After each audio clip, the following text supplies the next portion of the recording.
I wanted to talk about why the Rangers are being thrown into the Juan Soto discussion. Soto, of course, wins the Derby last night over Rodriguez in the final round. He turned down $440 million. And where do we go from here? And is it laughable or legit that the Rangers are being mentioned? Jared Sandler back with us on the Diamond Factory hotline here on your home of Rangers baseball. Jared, is this a possibility?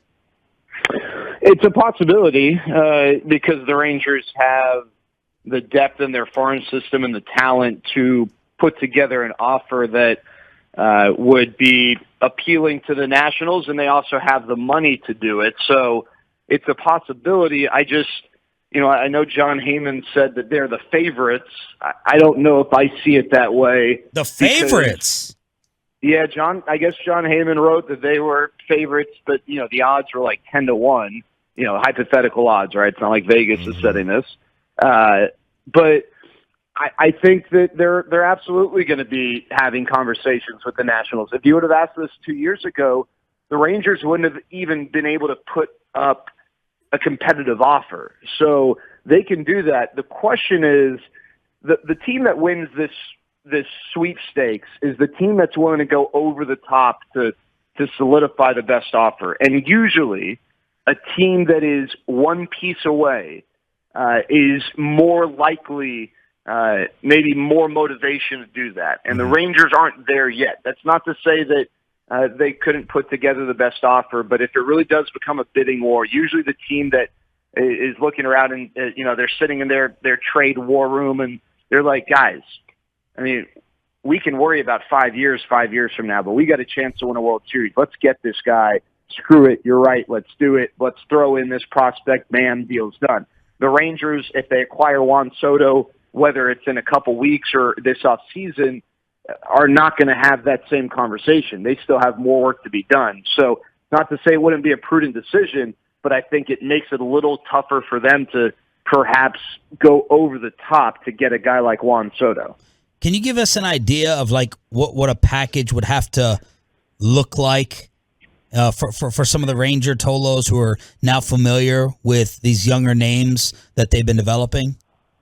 Yeah, it's get your pen. Get your pen out. Yeah, it's three top 100 guys.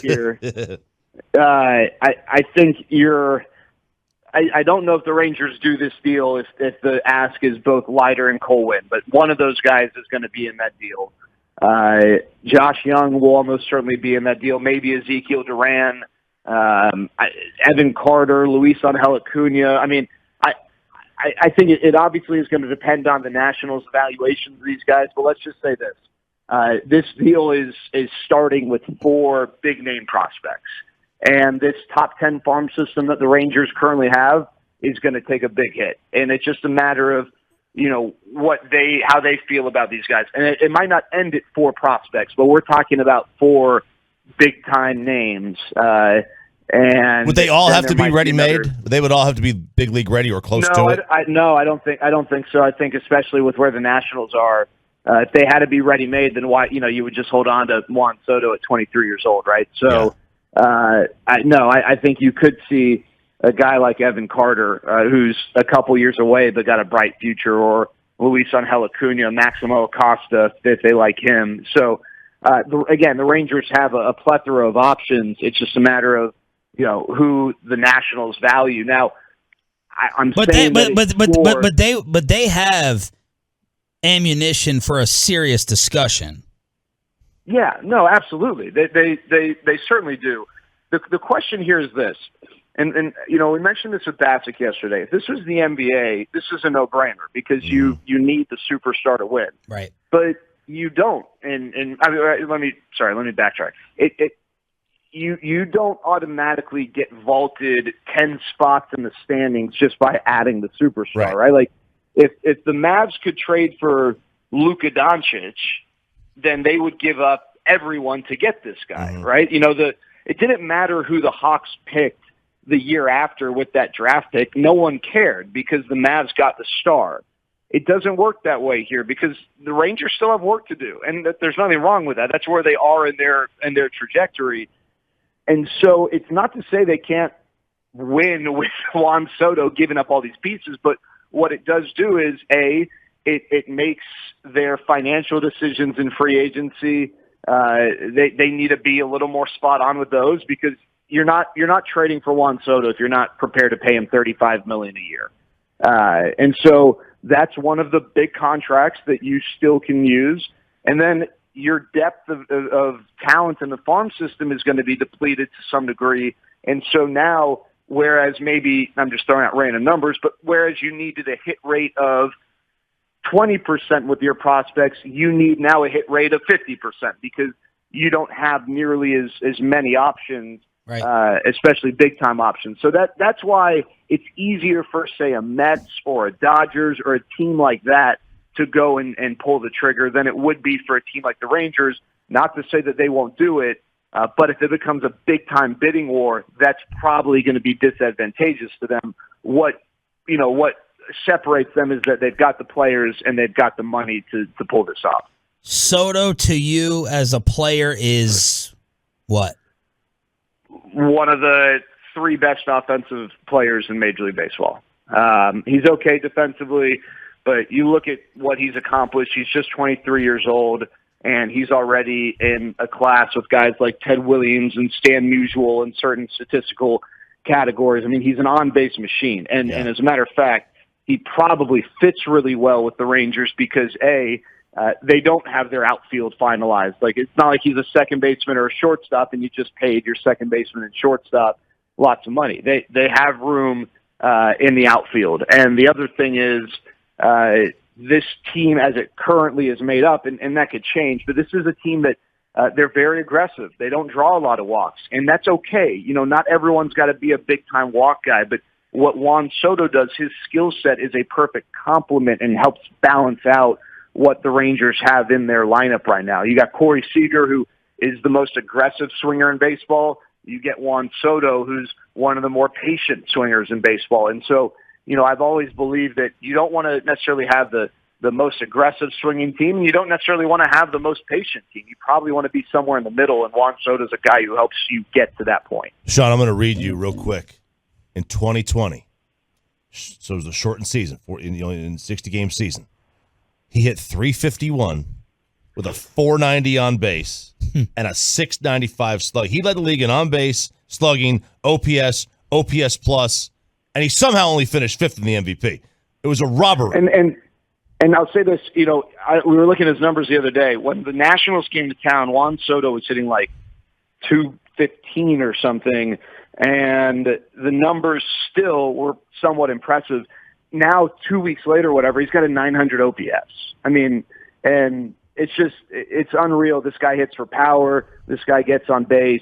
And he is someone you absolutely build a lineup around, and you're pumped about it. And we've seen him have success against the best pitching with the spotlight on in the playoffs in the World Series in 2019. And I do think there's some value in knowing the guy can do that. And whoever gets him it's going to love having him. It's just the price is going to be pretty robust, both in prospects and in contract extension. Rangers insider Jared Sandler joining us as your baseball team is getting thrown into the Juan Soto sweepstakes.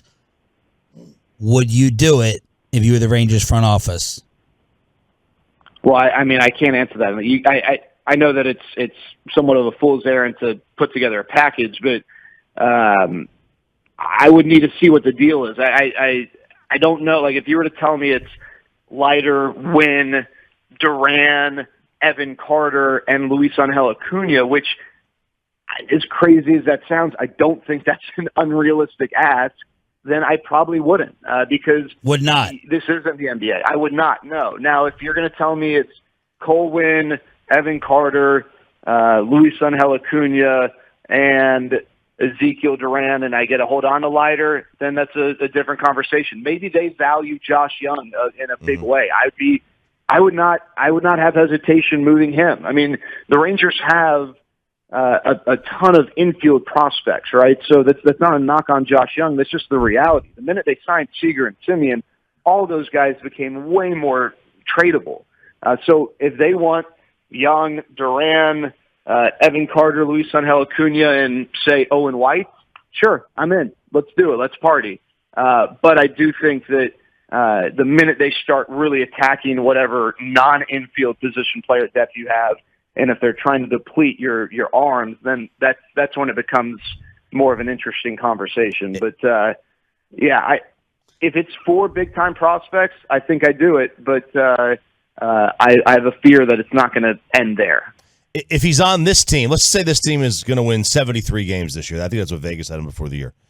Does he make them, if he was on this team the whole year, does he make him an 80-win team, 85? Yeah, probably. I mean, I think it would probably be tough to say he's a 12-win player. Yeah, right? That's high. They're pushing 500. But you think we're out of this reputation of cheap? Like, the Rangers, are you kidding me? This is laughable. They're not going to sit there and pay another guy that type of contract after what they spent on Seager and Simeon. Do you think we've left that label? Well, 2 things. One, they're absolutely, whether it's Juan Soto or someone else, they're absolutely going to hand out another big-time contract. It might not be this offseason if they don't find the right fit, but you don't pull half measures here, right? You're not putting 1 foot in and 1 foot out. And the other thing is, I always felt like the cheap label was unfair, and I told you guys this a number of times on air. The way Major League Baseball's collective bargaining agreement is structured, it de-incentivizes teams that were in the Rangers' position to spend, because guys don't become free agents oftentimes until they're 30, 31, 32. And if you still think if you're in year 1 of a rebuild, then it doesn't make sense to pay big money to a 31-year-old, because when you're out of the rebuild, that guy's going to be 34, 35, and now you're paying him big-time bucks for, half the production. So I don't think, this isn't – the Rangers' run of not spending was not like the A's or the Rays, where it's just like, what are you guys doing? You're a piece away, and you're letting these guys go, and you're hitting the reset button. I don't understand. I think you could justify. I know it was frustrating because the way our mind works is you just won 70 games. How do you get better? You get better by adding talent in free agency. The problem is it's not always about getting better for that year. It's about the big picture, and the big picture usually suggests that those deals in those times don't make sense. And so I think the Rangers' lack of spending over the 2-3 years leading up to this offseason was somewhat justified, whether you liked it or not. And so now they go and spend $500 million. I don't think there's any question that they're willing to spend, and I don't think you spend $500 million if you're going to stop with that one off season. And I think the Rangers, again, whether it's Soto, whether it's someone else, maybe a couple other guys, I think they still got a one really big contract left and some other big contracts, maybe not really big, but big contracts left that they're going to be willing to hand out to try and get this team to where they want it to be.